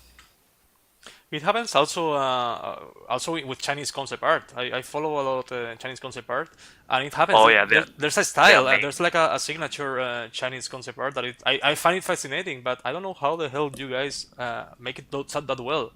But I feel that sometimes, and it happens that you feel this kind of style like well, I have also a folder with this kind of style that is amazing, or this one I see it a lot here. I don't even know how you guys do it, but this whole technique, once you learn how to make it, you need to make your own, signature. You need to make your own style Yeah, and your own, because yeah, I mean everyone learns about copying, and I think it's very important to copy an artist to learn uh-huh. how it works. But once you master the technique, it's better to try to find your own way, your own style. Or I mean, it's true that Yeah. it's So hard, especially when we do concept art. We are doing like we're not doing like personal paintings. We are doing something that is for a job, and we don't need to do like yeah. something. But I don't know. There's always moments, even at the work, to try to explore new ideas and try to improve your So style. you're saying like you're not refused to learn from others, so you can say learn from others, but it's not like a 100% copy from others and Like, transfer something what you useful have to to your own. do what you have to do when you copy, and this is something that people do very bad, is like because everyone will say copy, try to copy, but what you have to copy, and that's very important. You don't need to copy without knowing what do you want to copy. Let me Yeah. explain. Imagine that I have this painting and I see, for example, I find this painting insane. I think this one is from what's this guy that is very famous in China. He's very good. I love him. Anyway, this guy, I tried to copy him once, but I didn't want to copy the whole thing. What I wanted to learn is like how he plays with the edges. He's very good at making very loose edges here, and then making. Yeah. So if you are going to copy something, try to copy for learning something. So in this case, I want to learn how he plays with edges. Or if I'm gonna go to copy a classic artist like Sorolla, for example, if I'm going to copy Sorolla, I don't know what is Sorolla here. Actually, I did it. I've done some of the. I wanted to, for example, one day I wanted to learn. I wanted to learn. I think I have. Oh, it you here. pronounce this guy as a Sorolla? It's Sorolla. not like a Solora? No, Sorolla. Oh shit! In I Spain, pronounced Solora for no. years. In Italy, double L is L. Hola. But in Okay. Spain, double L is Eye. So it's Sorolla. Sorolla. Okay, Yeah. sure. Get So, my knowledge. so for example, one I think I have it here. 我在这儿快速说一下，就 Nacho 他说学习是特别好的，就是你可以学不同的画家，他学了很多中国的一些画家，他觉得就是你就是你学习的时候就不要去就是完全的去 copy 他，就是你要知道你想学什么东西，然后就是有目的去学习。可以说他刚才那个我们看那个人像那个图，就说他特别想学那个人像的边缘，就是如何控制一些虚实的关系，他就专门去学那个东西。就是不是说你喜欢一个 artist， 你就完全的去照他的去画，可能你学他的 edge control is my partner name 你学他的那个好，就是如何去控制边缘，然后可能去再去用那个 Sorolla 去 mix 它的 color， 这样就会特别产生你自己独特的风格。So for example here, this one. You know what I just say like edge control is You're talking about as control right now. yeah, it's like say you want to control the edge, right? Yeah, exactly. Control. Yeah, it's the same. Yeah, you need to. That's a very important thing that, for example, I never knew about control or edge control, and it's a very important thing to know and to master. So here, for example, there's a painting that is from a copy from Sorolla. The painting from Sorolla is, where is it? I think I closed it. Damn, I'm the worst. I had it here and I closed it. Well, there's a painting from Sorolla. What I wanted to learn is like how he plays with shadows and light, how he plays with these bright lights here. Shadows are never black; they're always like a green or this kind of blue. So then, once I studied that part of a painting, I try to apply it in my own painting. So I try to apply it here. I try to apply as well as you see with very bright whites and with very blue and shadows. So it's another. I really like this one. Yeah, it's another completely painting, a very different painting, but at least I try to apply things that I learned from color from Sorolla. So that's how you have to play. I see, as you can see, look, the shadows are not dark; they are like always very natural, very bluish or. Yeah, you can see variations under there still. So. Yeah, exactly. So this is how you have to try to copy. Like try set yourself like a goal. What do you want to achieve when you copy an artist, and then do it and learn from it. 对，他刚才也是在说，就是他就是之前也是学习很多，他特别喜欢那个西班牙那个索罗亚啊 ，OK， 他就是特别喜欢那个，他就如何用色，他就是很有目的性的去学习单个艺术家的某个怎么说，某个知识点吧，某个 feature， 然后他就是从那个。然后可能去结合其他的艺术家的一些其他的东西，然后 mix 在一块儿，就是你自己的东西。所以说，我觉得这也是一个特别就值得大家去借鉴的一个问题。不是说我特别喜欢某个人，我想变成 the second one， 就是我不想成为第二个他，可能我会去就是借鉴同样一些东西，然后去 mix 我自己的风格，这样才能形成自我的一个风格。但是在前期也会就是涉及到学习能力问题。如果你说你学这个人你学不像，那可能是你学习能力的问题。但如果你学得像的话，就是尽量的不要去完全的去照搬那个人。我觉得这也是挺值得大家思考的问题。要不然那个现在所有的游戏跟电影出来以后，你会感觉都挺似曾相识的感觉，因为大家都在学某一类某一样的东西，都在想去完全的去 copy 它。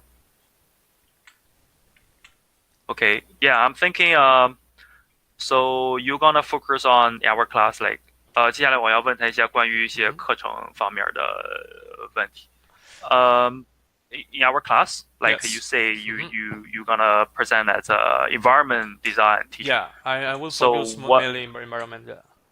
Yeah. So what's your focal point? Like, say, this is the I'm thinking maybe different from other teacher or from other artists. How to achieve the environment design? Well, I want to learn to teach how to learn and how to read an image, how to think before making a painting, and not just like trying to make a cool painting or whatever. I want to think to teach also about thinking about design, what's the reason behind when you make like an action and when you make like a decision, what's the reason behind why you just can't put whatever you think. So my idea is like to Okay. to kind of educate yourself with history or culture and think about like the historical background of the building or Yeah. why we use this material and we don't use the other one, and these kind of things that are very important that no one takes care. And of course I will talk about like a composition. I will let you know. I will try to mix techniques and show you different techniques that we use in video games. Like Okay. I think I also want to focus on the professional side of painting, like how we have to because we don't just paint whatever we want. We just paint thinking about with a purpose. Follow directions. Exactly. Okay. So that's my main idea of teaching. Nacho 说，在他的那个场景课中，他会教大家更多的一些去思考方式，就是说，当你画图的时候，不是说去画一个特别漂亮的画就完了，因为有很多时候你是需要去为工作图去画，就是在特定的要求下，你好比说他画了一个建筑，就是你画这个建筑画的好不好看是另一说，你要先去了解。就是我为什么用这个材质去画某个地方，然后你要去了解这个建筑的背景，就是它的文化是怎么样。然后之前我在跟他问他那个就是刚才跟他说之前，问他一些就是现在很多人说做建筑设计做场景，就是最常听的一句话就是找参考，对吧？他说找参考是特别正确的选择，但是很多人就是忽略了一点是如何去从这个参考图中去提炼你所需要的东西，就是如何去提炼这个你所需要的东西放到画面中，这是一个找参考是两个过程，不是说拿个图贴个图这就 OK 了，这是只是一个 technique。Okay, yeah, I'm thinking, I'm talking like say, I remember at the very beginning I talk about when we find the references Yeah. right, for design. So lots of people say, yeah, how to design. So right, just go find references, right? So this is No. like everybody knows like know how to find the references, but how to transfer knowledge Exactly. from references to your work. It's I think this process should be more important rather Yeah, than there's a lot of time. Sometimes we spend more time looking for the right reference or the right idea more than more than painting it. Because I mean, sometimes this is what we are, and this is what people don't know. A concept artist is not here to make something cool. We need to solve problems. We need to think about design. We need to help the other you, you artists. know you know what what you said is exactly the same with Oscar. Yeah, exactly. But it's true. And Oscar is very good with that because Oscar is a person that he really thinks about what he's doing, and you can see it on his drawings. Yeah, But because sure. Oscar is doing something more, it's more prop design. It's like something more specific.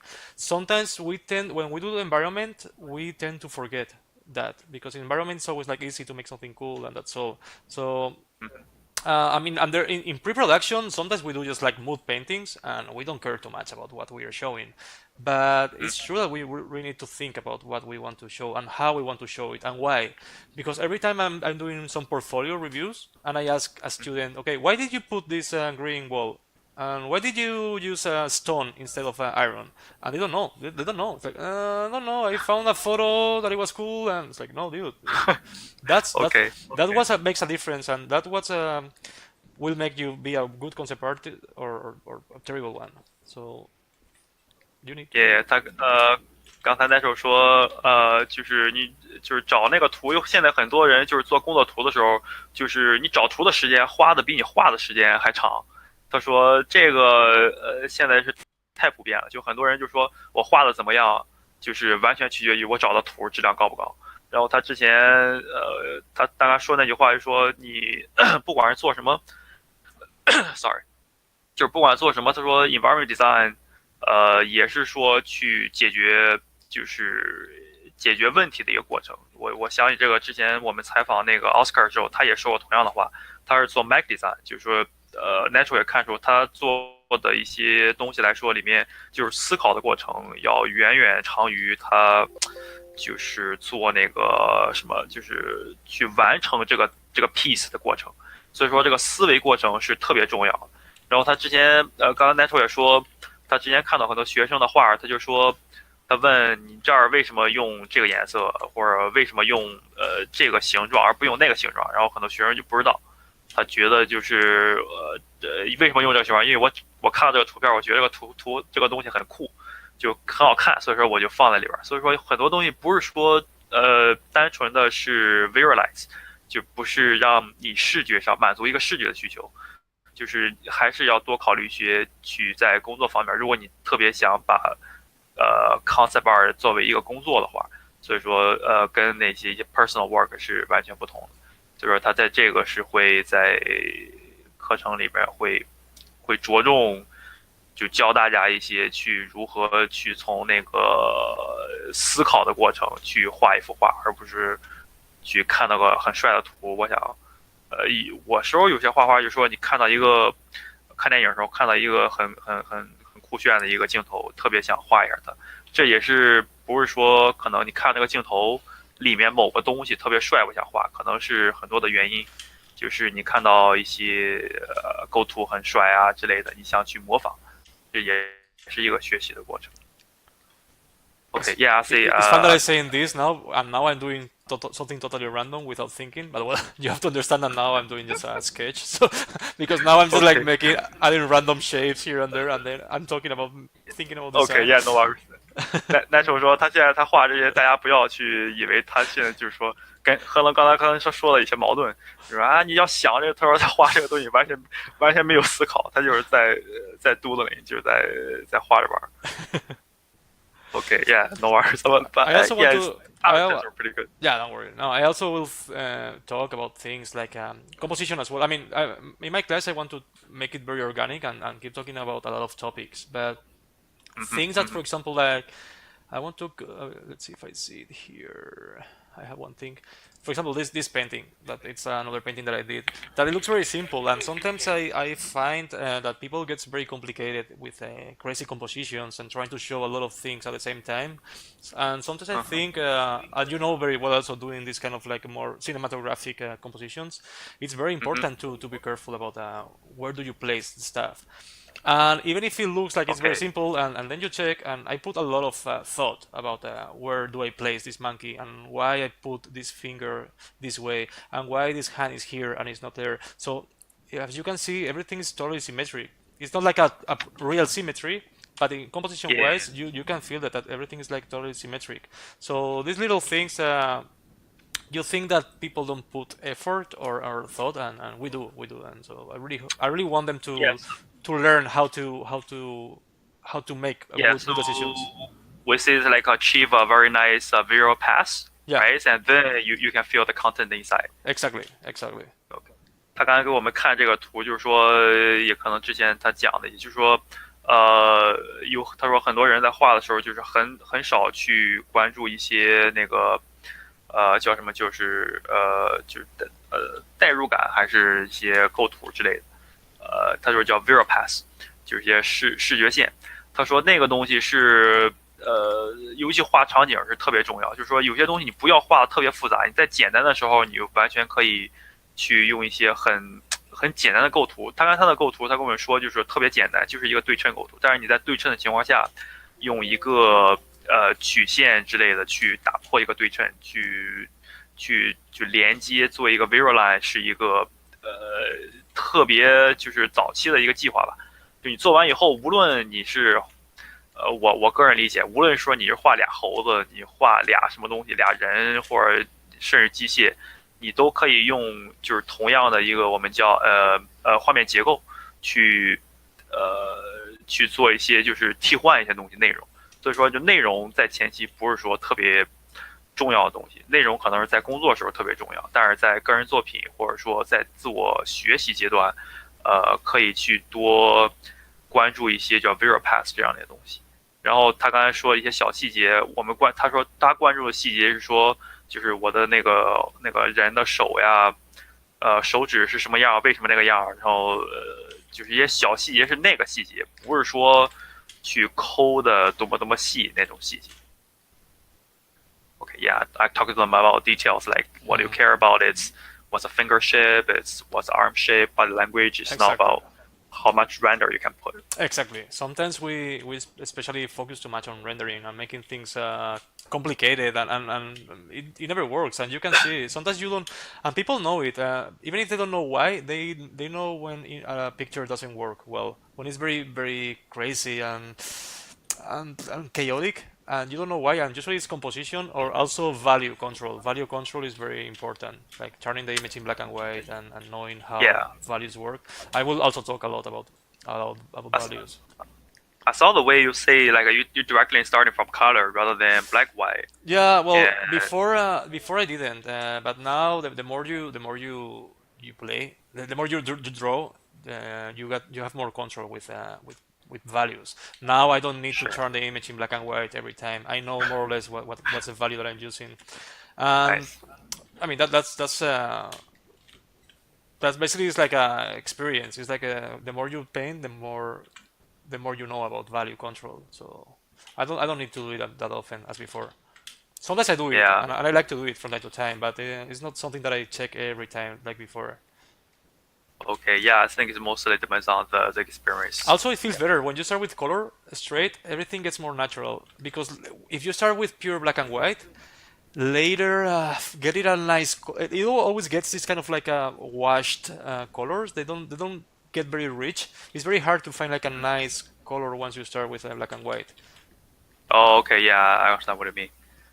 刚才那时候说，当画画的时候，他之前是喜欢，也不是喜欢，就是之前是从黑白稿起稿，然后去 overlay 去上色，然后他现在说，他特别喜欢直接画颜色，但是你画颜色的时候也要同时去多来回检查自己的那个黑白灰是不是正确的。他说黑白灰也是就是基于颜色是基于黑白灰嘛。所以说他现在不太去来回检查，因为他说就是画多了你自己就心里有数。他说从颜色去入手直接画的话，是一个好处，就是说你可以就是你直观能感受到这个颜色你画的是真实的。然后他说有时候你从黑白灰去画，然后再去 overlay 颜色上面，可能那个颜色会很夸张或者不太真实。Okay.Yeah, I'm talking the difference between you starting from black, white, or directly from color. Okay. Yeah, I feel like a little bit hard starting from color. So it's very scary. Yeah. I think this is one of the things that when you're starting painting, it's very scary to face to the white canvas is very scary. So having the value control for the beginning, it helps a lot, of course. But also I think it limits you. I don't know how to explain. I think sometimes if you start straight with color, you're gonna find different colors. The moment that you start painting, it's easier to find more interesting palettes and play with a lot of variation. If you see here, even if it looks very monochromatic, even if this thing has mostly the same value as you can see. Well, it has two values. But to me, it's like lots of variation. But there are tones, actually, there are tons of different tones, colors. I've been playing with whites, with blues and yellows at the same time, and these kind of things are help a lot. They're very rich. Nice. OK， 对他刚才说就是你看整个他画这个小练习，就是整体颜色是比较统一的，在远处看大型的说，如果说你要是就是 zoom in 看一下的话，还是有很多的颜色小变化。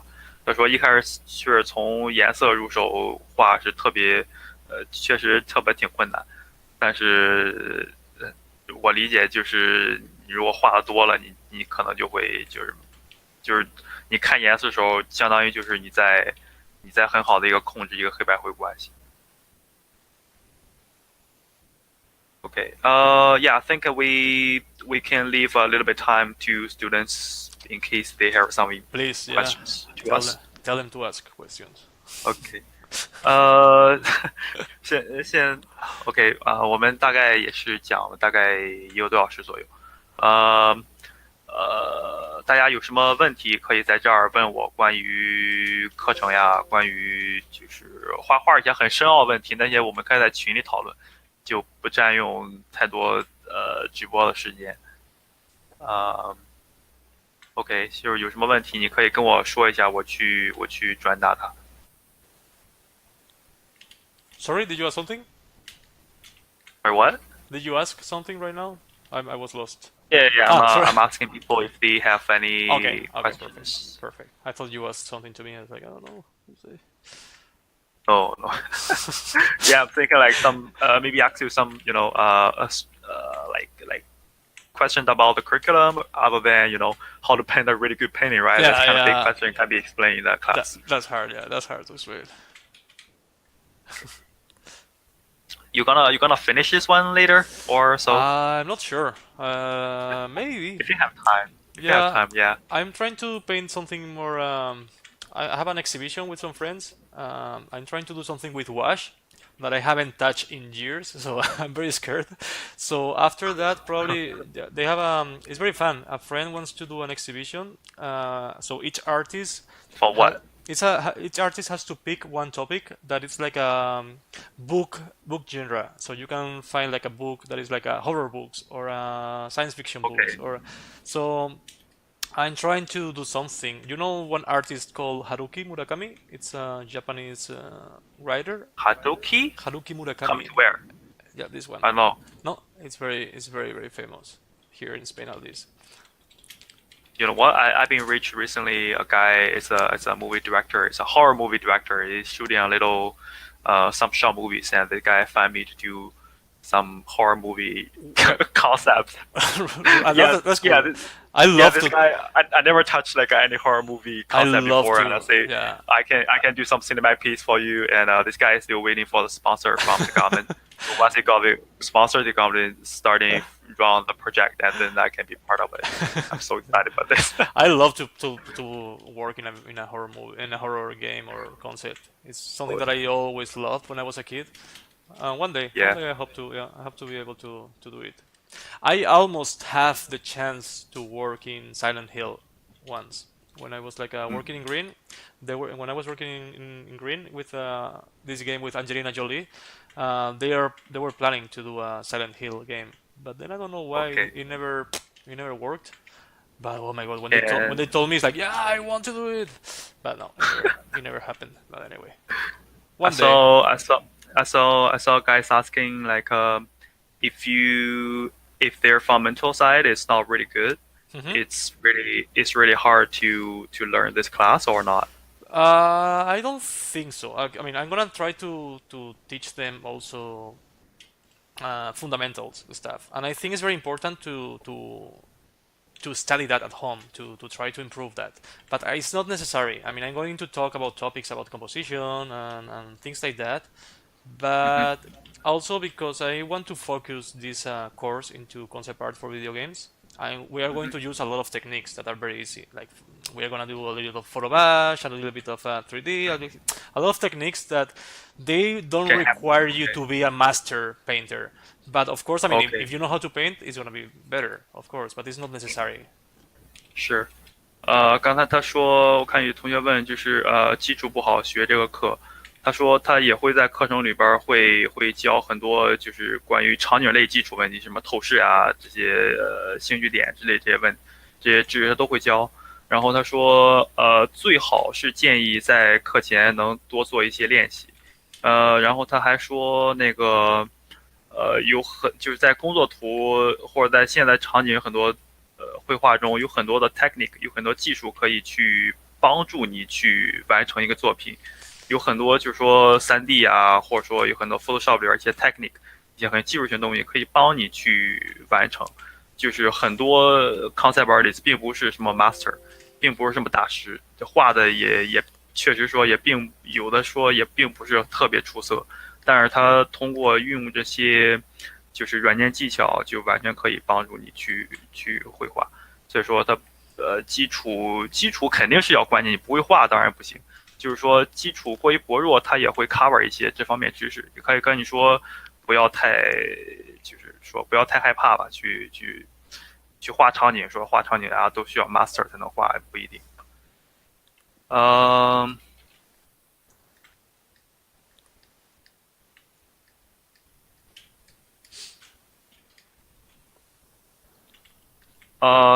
Somebody asked, it's like every time starting from silhouette, he didn't get used to this shape. This didn't get used to this process. It's it's like possible to to practice more on this, or it's necessary, I think, Uh, or not. It depends on what they ask. If you're like I mean, if the task is to design a building, yeah, I think it's totally fine. This is how I used to start. I made some shape study. It's very interesting because once you start working the silhouette, you don't worry about anything else. You don't care about details. You don't like care about colors. You're just like checking that that silhouette works somehow. That is interesting. That I mean, if you, for example, if you sum out like this, you still are able to see the silhouette. You still it's recognizable. So I like to play with this kind of stuff. Usually when we work in a building, for example, this one in Watch Dogs, I'm going to show you this one. Let me check. OK，他说就是之前从剪影入手画，他说好处就是简单嘛。就是你一开始从剪影入手的时候，你根本不用去关心太多的那个就是颜色呀什么细节问题，就是你只关注它的那个外形。我感觉这个跟那个 Mac Design 差不多，就是说一切不要从太复杂入手，就是从简单开始，然后去逐步的去渐进吧。然后 and somebody asked like if you used to starting from black white, and then what's the process you recommended to transfer that to starting from color? Usually, I try to when I start in black and white, I try to add color as soon as I can. So the moment that I think that I like the silhouette or I like what I see, I jump into color. Because if you wait too much and you polish too much with values, you are going to have like a beautiful black and white painting. But once you add color, it's gonna get, as I told you, it gets like very. It feels that it has been a black and white painting that has been colored with some overlay, and it gets this kind of like wash thing. So for me, I try to when I'm in a 20%, oh no, of the painting, when I think that everything is the composition is right, I like how it works, the shape works very well, I start adding color already. Okay. Yeah, I think another point they want to ask like if he want to do like you like starting from color, but he always do starting from black white. Oh, it's okay. So yeah, so what's the kind of process he can do like starting from color? Actually, there's the process that I want to teach at the beginning. We are going to start in black and white. So the good thing is with that's one of the first part of the project that I want to teach. It will be try to do some kind of like black and white compositions, but with a technique that will allow us to switch colors very easily. Yeah. OK.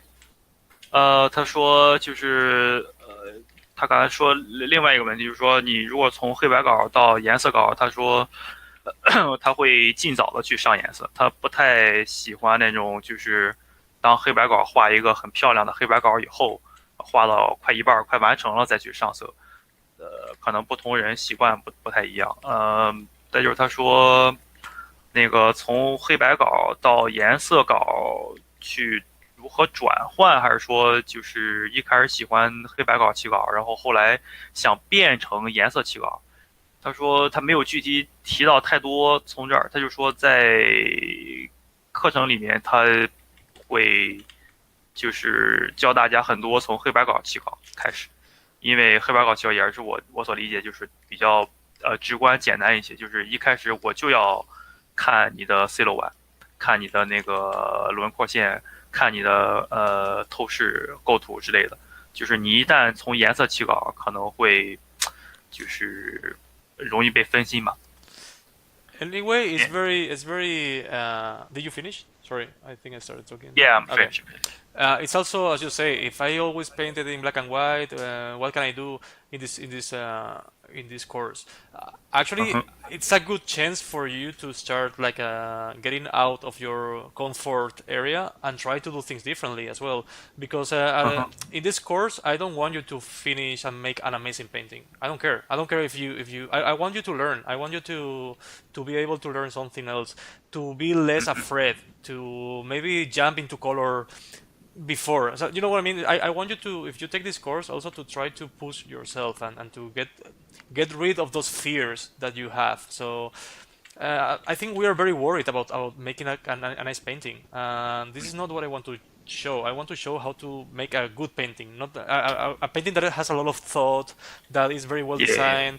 I don't care if you used black and white or you started, but if you want to get the chance to learn, maybe you can try to jump into adding color instead of doing black and white. Why not? Nice.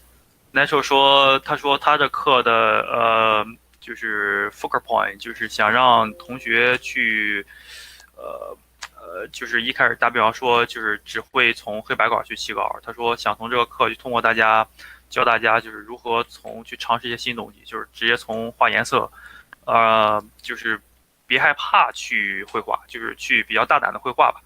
然后他还说那个在课程里面他会教大家一些去让大家去学习的一个过程中，而不是说去教大家如何去画一个就是很完整的画。我感觉他这个意思就是说，现在很多人都是画每个画的时候都特别的担心，就说啊，我能不能把这张画画的特别好看啊？我能不能就是完成一幅很漂亮的画？他觉得这个不是特别重要。他说重要的就是说你在这个学习过程中你学到了什么东西，就是你所学，而不是说你最后的一个结果。再就是shit I forgot and oh yeah, someone say like what you mentioned some practice before classes. So what kind of practice and what kind of say like just early touch, early improvement before classes you can recommend it? For starting, like first, I think one of the things that we talked before is trying to copy. What I like to just at least to get. Imagine that, for example, your palette or your way of color is very blue or is very dark or whatever.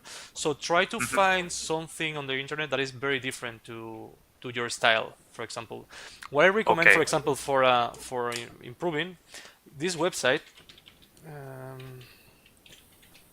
他推荐了一个网站。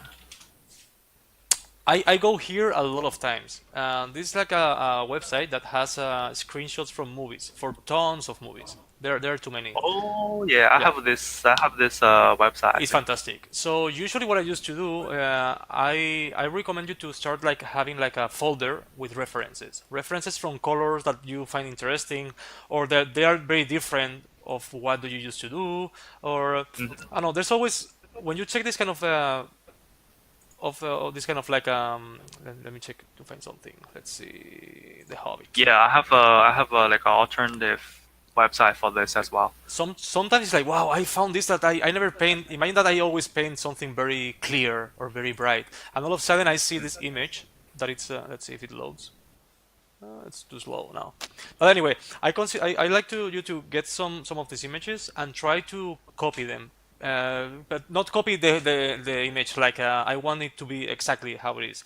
Try to study what kind of light does it has, what kind of composition, what kind of colors they use. This kind of like a learning by purpose, right? Exactly. So before starting the class, I think this is very important, and it will make you think out of the box. You know what I mean? It's like not thinking about like a. Sure. I want you to if you try to if you I don't know if your topic is dragons. I really want you in your in this workshop to not to do that. Try to do something different. So that way you will improve your skills. So you want people to jump out of their safe zone? Yes. Yeah. I want to. I want them to start like doing something different of what they do, because I mean I don't want you to show me what you already want. What you already know what to do. I don't want you to show me that.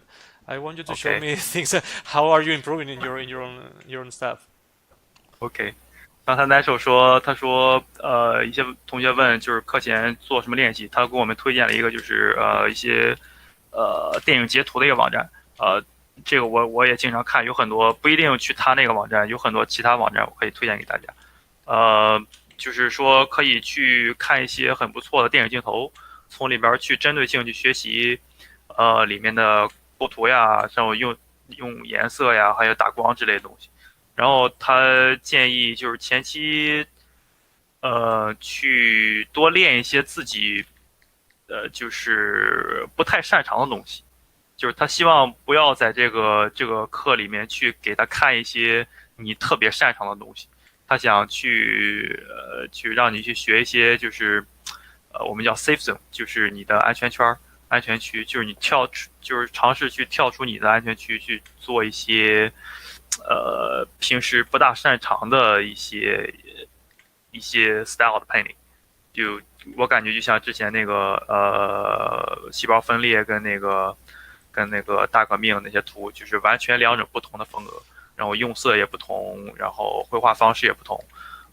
我感觉他的意思是这样，就是说，如果你平时特别喜欢画某一种东西，你可以去尝试一下，去在课前练一下你平时不太画的一些东西。Tell them as well that And I don't want them to learn how to paint on my style. What I want them is like in my workshop okay, exactly. They will learn how to paint in their own style, but better and trying to improve with new techniques and thinking. I'm gonna try to make them think and question themselves why they are doing that and why they are using this color or why they are using this material or that composition. OK，Nacho 说，他说他不希望就是同学在他的课里面就是总想着去学他的绘画方式，sorry，就是他想去让同学们去通过他教的一些方法，就是如何去构思，如何去用他的一些 technique，有一些很技术性的东西去达成你们自己想要的一种风格，而不是说你上他的课就要去完全抄他的东西，就变成第二个 Nacho 之类的，他不是那个意思。And somebody ask, like say when you before a painting, Mm-hmm. so you're like so how do you design this? Like all the shapes like from your own mind library, Look at this. or depends on your. This is what I always get references. It doesn't matter. These are photos that I took. This is from Barcelona. It's a building that I like beside. I don't know. I just got photos that interested me, and I thought about making a vertical composition. That's why. Okay. I liked a lot this kind of tones that is kind of similar to. Of course, later on I start changing it, but I start with a base. I really like this kind of oranges that I also use them here. I mean, this is not, as I told you before, this is a sketch. I didn't have any purpose on this. I just wanted to doodle, mean well. Yeah. But I think it's always good to start with some base, something that at least to start with some idea. So my idea was to make something Nice. vertical, and before I think you will see, I started with a very simple shape, and then I start cutting this shape. So it's something that usually if I was doing this for a video game or for a client, I will do a lot of variations and I will explore a lot of different compositions, a lot of different shapes. But well, now it's just something that I just wanted to do something while I'm talking, basically. OK，Nacho 说就是之前就是我看有些同学在问那个你画之前是如何构思，是如何去积累素材。他刚刚我们看了一下，他刚才他画他那个小练习时候看的一些素材，就是平时他照的一些照片，就是他就是想画一些感觉就是很 vertical 就是很垂直的一些形体啊，一些这些东西，就是看到一些你自己对他这个方法其实很好，就是说你去参考，但是不是照抄，就这个意思。然后，但是他说他在那个工作当中，就是会有叫什么？他会跟客户看很多就是不同的 variation， 不同的那个就是一些方案。因为他现在在画一些小速写之类，所以说他就是没有去做过多的一些改变嘛。If Okay. you think, I'm gonna show you something. Here, for example, I really did for Watch Dogs. We did like a lot of explorations for. It was for this church. Remember this church in the game? So this how Oh yeah, yeah, I remember yeah, that. this how I should start in a video game. I will make different even though because we already knew what kind of shape we wanted. But of Hmm. course, I try to do very quick black and white explorations of shapes, and that way it's easier to communicate this idea to the director and then see how we Yes. can move from that. And then I mean it turned to be this kind of thing, also the interior. So I mean, Yes. usually I always check references and try to. I It's very hard to start something from scratch without any reference. At least if you see the references that I have, they are Hmm. nothing. They don't look nothing compared Yeah, I to know, I know, I know, I know what I mean. to what I did. Nacho 说他之前画那个狗二里边那个教堂世纪教堂的时候，他就是从很基本的一些几何图形开始，然后他说他看那些时候的几何图形的一些 reference，就是参考图，跟他现在看差不多，就是没有照抄的原因，没有照抄的部分，但是就是会有很多不同的 variation，因为这是给工作图嘛，给客户看的一些东西。然后你从最基本的图形去入手，再去就是做一些，好比说就是你的头可能对你有，就这个教堂有，就是有不同的要求，就是有一些 local culture，一些本地文化之类，就被这个游戏所需要的什么东西，然后你去结合一下这个游戏的一些方向跟你的 reference 方向。然后他说最建议是从一开始从找好参考图以后再去开始画，就是先要知道你要画什么东西。他说这个是挺重要的。我觉得现在也差不多，也大家也挺晚了，我们今天大概就到这儿。然后我说一下我们的群，再说一下我们的群每次都说是有兴趣的朋友可以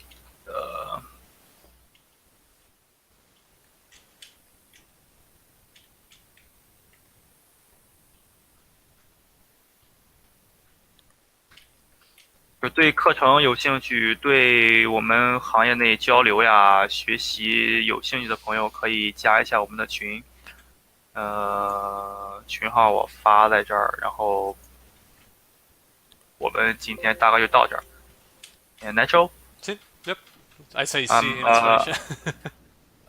yeah, I'm so appreciate like you can spare your time with us, I don't know, my and pleasure. I'm It was very fun. thinking, yeah, it's like a very good chance for people to know early before the class and what they want to learn and what they are gonna practice before class. Exactly. So this is really important.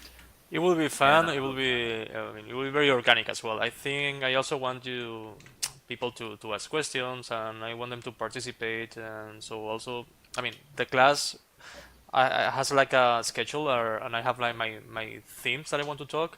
But of course, I also want it to be very organic and talk about different things and make a lot of questions and try to solve all those problems. And also talk a lot about the okay, industry, how we work in the industry, how we work in video games, because I don't know, I think it's not so many yeah, people you know how you work in video games or what's what we have to do. So I think it's very important for them to know how to work, how to accept critics, how to work with a teamwork, how to deal with a lot of problems like, for example, cancel games and things like that people sure, don't know, and it's a very important part also of working in video games. sure. Natural 说他会在课程里面教大家很多一些就是如何去做游戏，因为他现在可能职位是就是不是 concept artist 了，现在是 studio director，所以说他现在了解更多的是如何去做游戏，而不是说去画一些好画。Yeah, share my group number to people who interested in this class, and we can get together talk. Okay, thanks, man. And My pleasure. already recorded this video. Cool. You can, yeah, I think you already recorded on your side, right? Yes, yeah, I think it's recording in my side as well. Okay, so you can just like stop recording and stop leaving. So we Okay. just stop here and